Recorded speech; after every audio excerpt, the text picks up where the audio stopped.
Social media মই ভাবোঁ এটা লিমিটেড এজলৈকে ইউজ কৰিব নালাগে। কাৰণ ছ'চিয়েল মিডিয়াত বহুত মানুহৰ বহুত অপিনিয়ন থাকে, বহুত মানুহে বেলেগ বেলেগ দৃষ্টিকোণেৰে বা কিছুমান প্ৰেছাৰো পৰিব পাৰে বা কিছুমান ভুল দিশতো আগুৱাই যাব পাৰে। গতিকে ছ'চিয়েল মিডিয়া এটা লিমিটেড এজলৈকে মই ইউজ কৰিব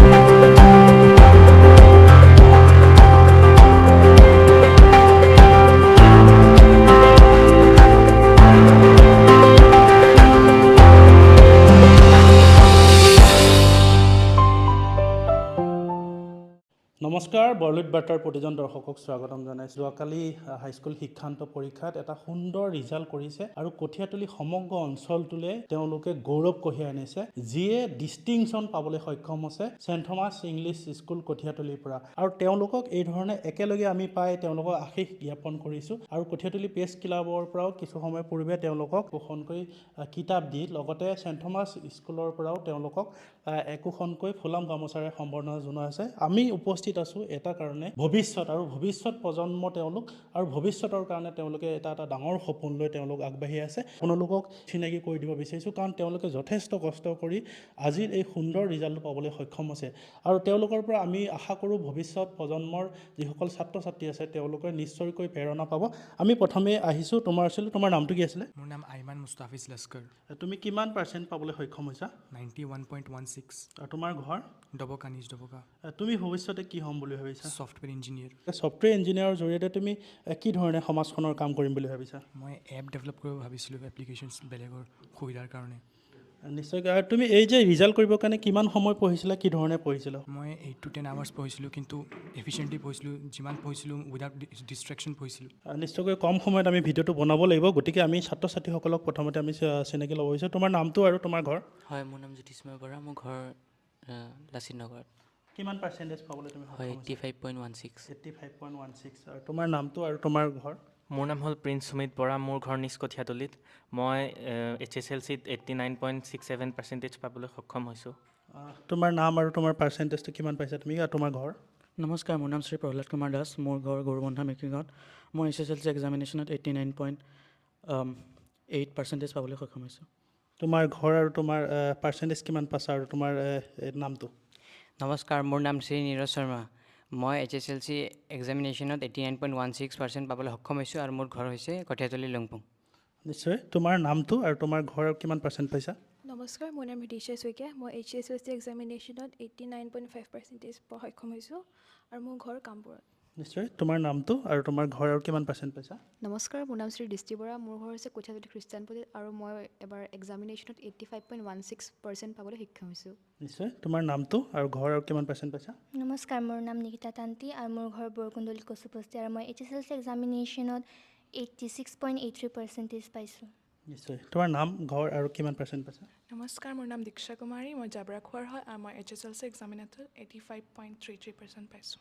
নিশ্চয়। তোমাৰ নাম, ঘৰ আৰু কিমান পাৰ্চেণ্ট পাইছা? নমস্কাৰ, মোৰ নাম জৰ্লিনা তকবিপি, মোৰ ঘৰ চদুকন্তলী জৰগাঁৱত আৰু মই HSLC এক্সামিনেশ্যনত 87% পাবলৈ সক্ষম হৈছোঁ। নিশ্চয়। তুমি কি হ'ম বুলি ভাবিছা ভৱিষ্যতে? মই ফিউচাৰত ডক্টৰ হ'ম বুলি ভাবিছোঁ। ডক্টৰ যিহেতু হ'বা তুমি, ডক্টৰ হৈ সমাজৰ কি কাম কৰিম বুলি ভাবিছা তুমি? ফাৰ্ষ্ট অফ অল, মই যিসকলে ট্ৰিটমেণ্ট ল'বলৈ কাৰণে ফাইনেন্সিয়েল প্ৰব্লেমছ ফেচ কৰে, I want to help them out with free medical facilities. নিশ্চয়। আৰু তুমি এই যে ৰিজাল্টটো কৰিবৰ কাৰণে কিমান সময় পঢ়িছিলা, কেনেকৈ পঢ়িছিলা? হয়, মই আৱাৰ্ছ চাই পঢ়া নাছিলোঁ। I mostly focus on what I was going to study. I mostly focus on what I was going to complete in a day. ছ' আৱাৰ্ছ চাই মই পঢ়া নাছিলোঁ, মই ইনফৰ্মেশ্যনছকেইটা গেইন কৰিব বেছি ট্ৰাই কৰিছিলোঁ। নিশ্চয়কৈ সময় লৈ তেওঁ পঢ়া নাই, তেওঁ ফ'কাছ কৰিছিলে যে কি ধৰণে টপিকটোৰ ওপৰত যাব পাৰি, তাৰ বিশ্লেষণ কি ধৰণে ল'ব পাৰি আৰু তাৰ পৰা কম সময়ৰ ভিতৰত কি ধৰণে জ্ঞান ল'ব পাৰি। তুমি কি ধৰণে পঢ়িছিলা? ইমান এটা সুন্দৰ ৰিজাল্ট কৰিবলৈ কিমান সময় পঢ়িছিলা, কেনেকৈ পঢ়িছিলা? 9 to 10 আৱাৰ্ছ পঢ়িছিলোঁ আৰু যি পঢ়িছিলোঁ ভালছে পঢ়িব চেষ্টা কৰিছিলোঁ। প্ৰি ফাইনেল পিছত বেছি ভালছে পঢ়িছিলোঁ, তেতিয়া সেইকাৰণে ইমান ভাল হৈছে। ভৱিষ্যতে কি হ'ম বুলি ভাবিছা তুমি? এডভকেট হৈ সমাজৰ কাৰণে কি কৰিম বুলি ভাবিছা? ট্ৰুথৰ ছাথ দিম, যি সঁচা কথা হ'ব এইটো ক'ম, পইচা বিষয়ে ইমান হেৰি নকৰোঁ। নিশ্চয়কৈ সমাজৰ কাম কৰিব, সততাৰ কাৰণে কাম কৰিব, টকাৰ পইচাৰ ওপৰত তেওঁ নকৰে। এইটো এটা ভাল তেওঁৰ সিদ্ধান্ত আৰু তেওঁৰ ভৱিষ্যতৰ লক্ষ্যটো ভাল। তুমি কি ধৰণে পঢ়িছিলা ইমান এটা সুন্দৰ ৰিজাল্ট কৰিবলৈ? কিমান সময় পঢ়িছিলা? মই আৱাৰ্ছ চাইটো পঢ়া নাছিলোঁ, মইতো চব কনচেপ্টছ ক্লিয়াৰ কৰি পেলাই পঢ়িছিলোঁ। টিচাৰ্ছহঁতেও বহুত হেল্প কৰিছিলে, লেচন ৰিডিং কৰিছোঁ আৰু সেইটোতেই ভালকৈ পঢ়া হৈছিলে। কিমান সময় আচলতে পঢ়িলে এই ধৰণৰ এটা ভাল ৰিজাল্ট কৰিব পাৰে বুলি ভাবা? মই 5 to 4 hours এনেকুৱা পঢ়ি পেলাই মই কৰিব পাৰিছোঁ। এতিয়া বেলেগৰতো কথা ক'ব নোৱাৰি, সিহঁতে পাৰিব, সিহঁতৰ কনচেপ্ট কেনেকুৱা ক্লিয়াৰ হ'ব, সিহঁতে তেতিয়া সেনেকুৱা পঢ়িব পাৰিব। ভৱিষ্যতে কি হ'ম বুলি ভাবিছা? মই ভৱিষ্যত ছফ্টৱেৰ ইঞ্জিনিয়াৰ হ'ব বুলি ভাবিছোঁ। ছফ্টৱেৰ ইঞ্জিনিয়াৰ কি ধৰণে তুমি ডেভেলপ কৰিম বুলি ভাবিছা? মই এটা ভাল এপ বনাই পেলাই মানুহক হেল্প কৰিব খুজিছোঁ, য'ত চবৰ কাৰণে হেল্পফুল হ'ব, য'ত সিহঁতক একো প্ৰব্লেম হ'ব নালাগে সেনেকুৱা। নিশ্চয়কৈ। তুমি ভৱিষ্যতে কি হ'ম বুলি ভাবিছা? ইমান এটা সুন্দৰ ৰিজাল্ট কৰিছা, কি ধৰণে পঢ়িছিলা, ভৱিষ্যত পৰিকল্পনা কি? হয়, মই এজন চিভিল ছাৰ্ভেণ্ট হ'ব বিচাৰিছোঁ ফিউচাৰতে মোৰ।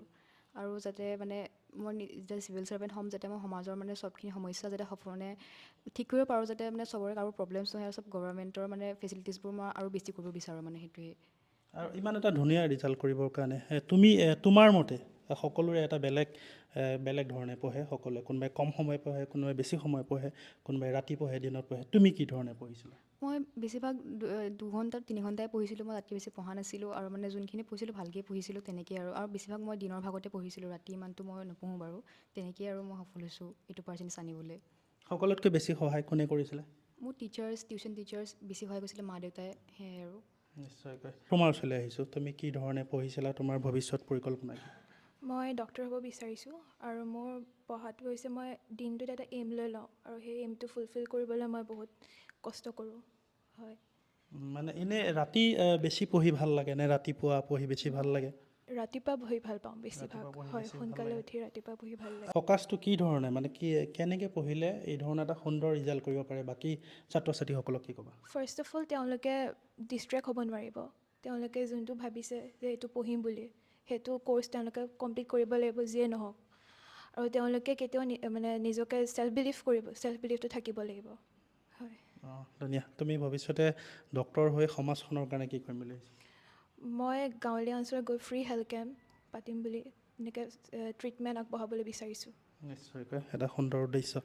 তুমি কি ধৰণে পঢ়িছিলা? তোমাৰ ভৱিষ্যত পৰিকল্পনা কি ধৰণে, কোনে কেনেকৈ সহায় কৰিছিলে তোমাক ইমান এটা সুন্দৰ ৰিজাল্ট কৰিবলৈ? মই ইমান দেৰিকৈ পঢ়া নাছিলোঁ, মই 6ৰ পৰা 8 ঘণ্টালৈকে পঢ়িছিলোঁ। আৰু মই কম সময় পঢ়িছিলোঁ, কিন্তু বহুতখিনি কথা ল'বলৈ চেষ্টা কৰিছিলোঁ। আৰু মোৰ এই ক্ষেত্ৰত মা দেউতা, বা আৰু খুৰাই বহুত সেৱা আগবঢ়াইছিলে। ভৱিষ্যত তুমি কি হ'ম বুলি ভাবিছা? মই ইঞ্জিনিয়াৰ হ'ম বুলি ভাবিছোঁ, ছফ্টৱেৰ ইঞ্জিনিয়াৰ। ছফ্টৱেৰ ইঞ্জিনিয়াৰ হৈ কি কৰিম বুলি ভাবিছা? কিবা এটা ভাল এপছ ওলাই সমাজৰ মাজত কিবা এটা আগবঢ়াবলৈ চেষ্টা চলাম। তুমি ইমান এটা সুন্দৰ ৰিজাল্ট কৰিলা, তোমাৰ কোনে সহায় কৰিলে তোমাক, আৰু তুমি ভৱিষ্যত পৰিকল্পনা কি? হয়, মোৰ মা দেউতা, শিক্ষক শিক্ষয়িত্ৰী আৰু সকলোৱে মোক বহুত সহায় কৰিছে, তেওঁলোকক মই ধন্যবাদ জনাবলৈ বিচাৰিছোঁ। মই ভৱিষ্যতে এজন চিভিল ছাৰ্ভেণ্ট হ'ম বুলি ভাবিছোঁ। চিভিল ছাৰ্ভেণ্ট হৈ সমাজৰ কি কৰিম বুলি ভাবিছা? কি ধৰণৰ সাল সলনি কৰিম বুলি ভাবিছা সমাজখনৰ? মই সমাজৰ উন্নয়নৰ দিশত নিজৰ যোগদান আগবঢ়াম বুলি ভাবিছোঁ। যিবোৰ বেকৱাৰ্ড এৰিয়া আছে তাত মই কাম কৰি পেলাই ডেভেলপ কৰিম বুলি ভাবিছোঁ। এডুকেশ্যন ছেক্টৰ, হেল্থ ছেক্টৰ, বহুতখিনি কাম আগবঢ়াম বুলি আশা কৰিছোঁ। নিশ্চয়কৈ, তোমাৰ সপোনটো সুন্দৰ।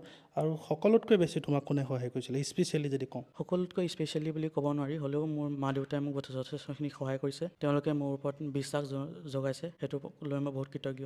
নিশ্চয়কৈ সুন্দৰ কথা।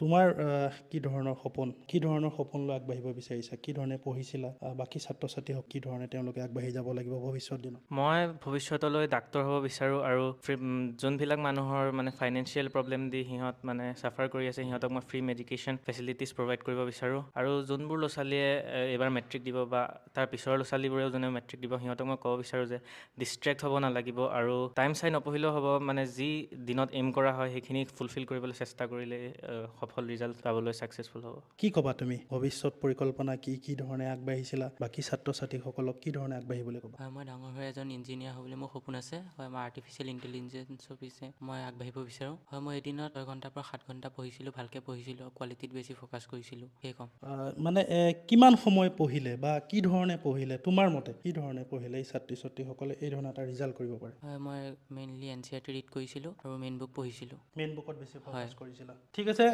আমি শেষলৈ আহিছোঁ অনুষ্ঠানটো। আমি সকলোকে একেলগে সুধিম ইয়াতে, আৰু মই মাজত আছোঁ, সকলোকে আছে, সকলোকে একেলগে। মই এটা প্ৰশ্ন সুধো, মোবাইল ব্যৱহাৰ কৰিব লাগে নালাগে বা মোবাইল ব্যৱহাৰ কৰাটো ভাল নে বেয়া? একচুৱেলি মোবাইলো পঢ়াৰ ক্ষেত্ৰত বহুত হেল্পফুল হ'ব পাৰে যদিহে সেইটো ভালকৈ ইউজ কৰে, but if a person is using in badly then that's on them, they should be responsible enough to use their mobile usefully. নিশ্চয়কৈ। তুমি কি ক'বা মোবাইলৰ ক্ষেত্ৰত? মোবাইল ব্যৱহাৰ কৰিব লাগে নে নালাগে তোমাৰ মতে?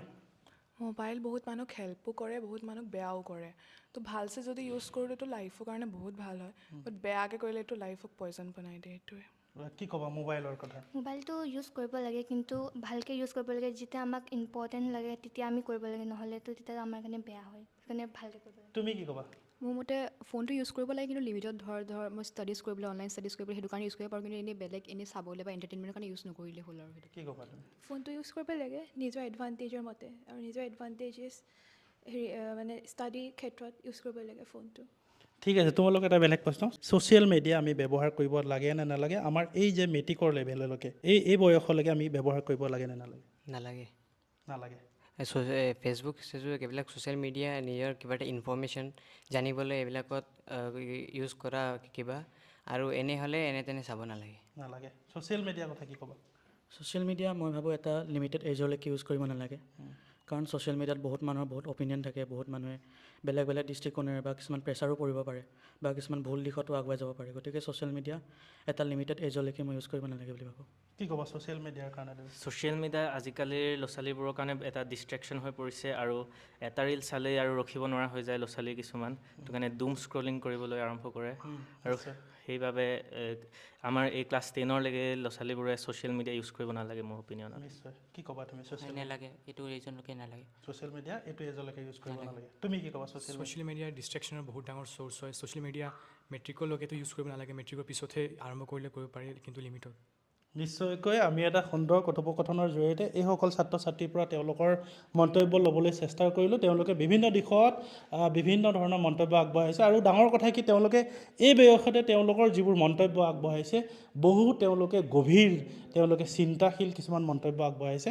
আৰু সকলোতকৈ ডাঙৰ কথা হ'ল ছ'চিয়েল মিডিয়া, আৰু ছ'চিয়েল মিডিয়া তেওঁলোকে কৈছে যে মোবাইলটো ব্যৱহাৰ কৰিব লাগে, কিন্তু মোবাইলটোত তেওঁলোকে যিসমূহ তেওঁলোকৰ প্ৰয়োজনীয় তেওঁলোকৰ চাবলগীয়া থাকে বা তেওঁলোকে কিছুমান শিকিবলগীয়া থাকে সেইসমূহে তেওঁলোকে মোবাইলৰ পৰা শিকিব লাগে, কিন্তু ছ'চিয়েল মিডিয়া এই বয়সলৈ, বিশেষকৈ মেট্ৰিকৰ এই বয়সলৈকে ছ'চিয়েল মিডিয়াটো তেওঁলোকে ব্যৱহাৰ কৰিব নালাগে বুলি মন্তব্য কৰিছে। গতিকে আমি ভিডিঅ'টোৰ জৰিয়তে এইসকল ছাত্ৰ ছাত্ৰী আপোনালোকৰ মাজলৈ আনিবলৈ চেষ্টা কৰিলোঁ, যিসকল ছাত্ৰ ছাত্ৰীয়ে তেওঁলোকৰ নিজৰ কষ্টৰ বলত শিক্ষক শিক্ষয়িত্ৰীৰ হেল্প আৰু তেওঁলোকৰ যি অভিভাৱকসকলৰ তেওঁলোকৰ সহায়ৰ কাৰণে তেওঁলোকে আজি আহি এই স্থানত উপনীত হৈছে, আৰু তেওঁলোকৰ ভৱিষ্যত পৰিকল্পনাসমূহ আমি জানিবলৈ চেষ্টা কৰিলোঁ। গতিকে নিশ্চয় ভিডিঅ'টো ভাল লাগিল, লাইক কমেণ্ট আৰু শ্বেয়াৰ কৰিব। ধন্যবাদ।